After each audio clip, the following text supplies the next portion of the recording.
আচ্ছা, পৌষ মাসে কি তোমাদের এই নিয়মটা আছে? আমাকে নিশ্চয়ই জানিও তো। আমারও কিন্তু জানার ইচ্ছা হয় এই নিয়মটা সবার আছে কি না। হ্যালো এভরিওয়ান, তোমরা সবাই কেমন আছো? নিয়ে চললাম একটা ছোট্ট মিনি ব্লগ।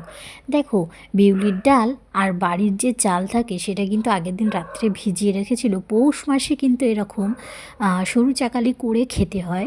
এতে কিচ্ছু কিন্তু অন্য কিচ্ছু পাইনি, খালি বিউলির ডাল আর হচ্ছে চাল বেটে এইটা করা হয় সরু চাকালি।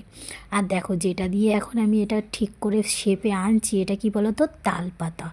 হ্যাঁ, এটা তালপাতা। যেটা দিয়ে তেলটা দিলাম সেটা কিন্তু হচ্ছে কলার পেটো।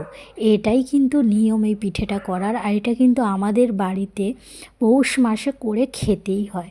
সেই মতন কিন্তু দেখো, গরম গরম করে রেখেছি, আবার করছি। আর এটা কী দিয়ে খেতে হয় বলো তো?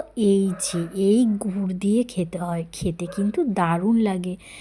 ডাল দিয়ে যেহেতু এটা হয়, খুব মুচমুচে লাগে, মুচমুচে হয় আর কি, খেতে খাস্তা হয়। এই দেখো, করে আমি রেখে দিলাম। আর এই পিঠেটা বড়মশাই এবং আমার বাড়ির সবাই খেতে খুব ভালো লাগে, ভালোবাসে আর কি। আমি ভালোবাসি না, কারণ আমার যে কোনো পিঠে খেলেই কিন্তু অম্বল হয়। আর সেজে আছি কেন বলো তো? মেলায় গেছিলাম, মেলা থেকে এসে আমি পিঠে করতে বসে পড়েছি দাঁড়িয়ে দাঁড়িয়ে। এটা অনেকটাই টাইম লাগবে। সবাইকে টাটা।